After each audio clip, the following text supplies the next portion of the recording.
আসসালামু আলাইকুম প্রিয় ফুটবল ফ্যান্স।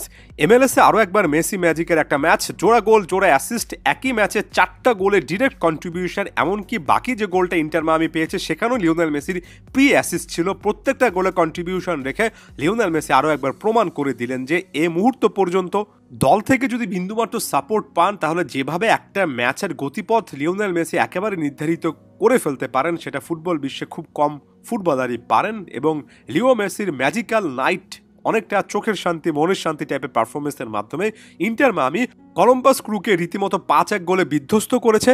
এক কথায় কমপ্লিট ডমিনেশনের একটা ম্যাচ কাটিয়েছে।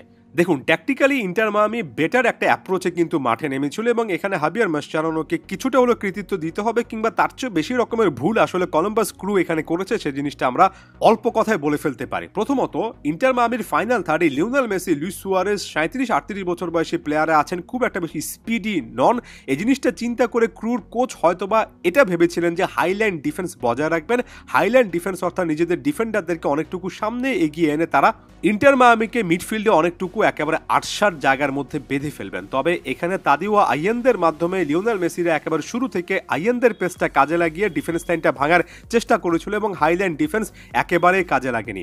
ইন্টার মায়ামির প্রথম গোলটার ক্ষেত্রে, লিওনেল মেসির দ্বিতীয় গোলটার ক্ষেত্রে, ফাফা পিকাল্টের গোলটার ক্ষেত্রে আপনি দেখেন হাইল্যান্ড ডিফেন্সটা কিভাবে কলম্বাস ক্রুর ভেঙে পড়েছিল এবং এই জিনিসটি আসলে ট্যাকটিক্যালি কলম্বাসকে অনেকটুকু ম্যাচ থেকে পেছনে ফেলে। এবং এর পাশাপাশি ইন্টার মায়ামি এই ম্যাচে অনেকগুলো লং বল অ্যাটেম্প্ট করেছে, লম্বা পাসগুলো পারফেক্টলি গিয়েছে, রানগুলো একেবারে পারফেক্টলি টাইমলি অ্যালাইন্ড হয়েছে। এই ব্যাপারটা ইন্টার মায়ামিকে ট্যাকটিক্যালি আপার হ্যান্ডে নিয়ে আসে। তাদিও আইয়েন্দে 13 মিনিটে যে গোলটা পেয়েছিলেন তারও আগে তাকে কিন্তু ডিফেন্স থেকে অনেকটুকু লম্বা পাসের মাধ্যমে আনলিশ করার চেষ্টা করা হয়েছিল।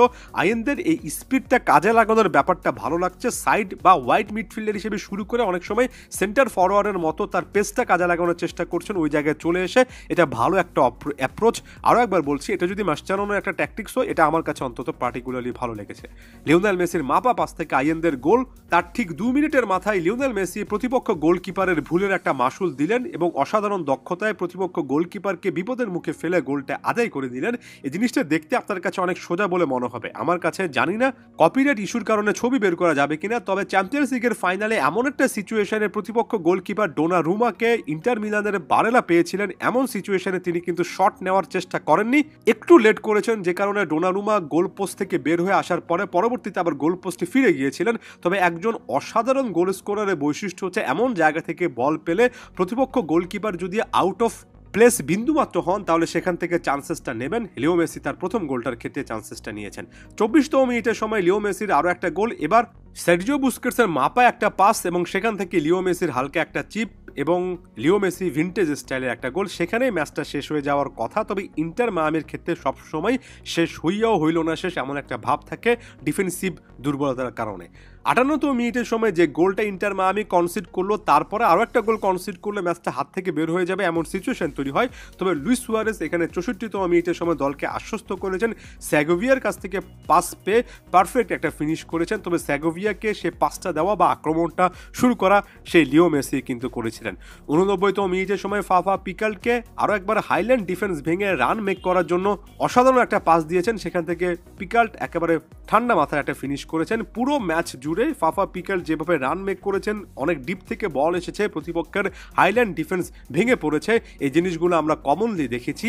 ওই যে বললাম ট্যাকটিক্যালি কিন্তু একটা ভুল ডিসিশনের মধ্য দিয়েই এখানে কলম্বাস গিয়েছে এবং ইন্টার মায়ামি লিওনেল মেসির মাধ্যমে সেটার শাস্তির প্রতিপক্ষকে দিয়েছে। লিও মেসির খেলায় আরও একবার মুগ্ধতার প্রমাণ পেলাম, যদিও হ্যাট্রিকের জন্য অপেক্ষা করছিলাম। তবে 2টো গোল 2টো অ্যাসিস্ট, একটা ম্যাচে 4টা গোলের ডিরেক্ট কন্ট্রিবিউশন, এমনকি ওই 5th গোলটা মাঝখানে সুয়ারেজের গোলটা তো কন্ট্রিবিউশন, সব মিলে লিও মেসি তার বেস্ট ফর্মের একেবারে আশেপাশে আছেন।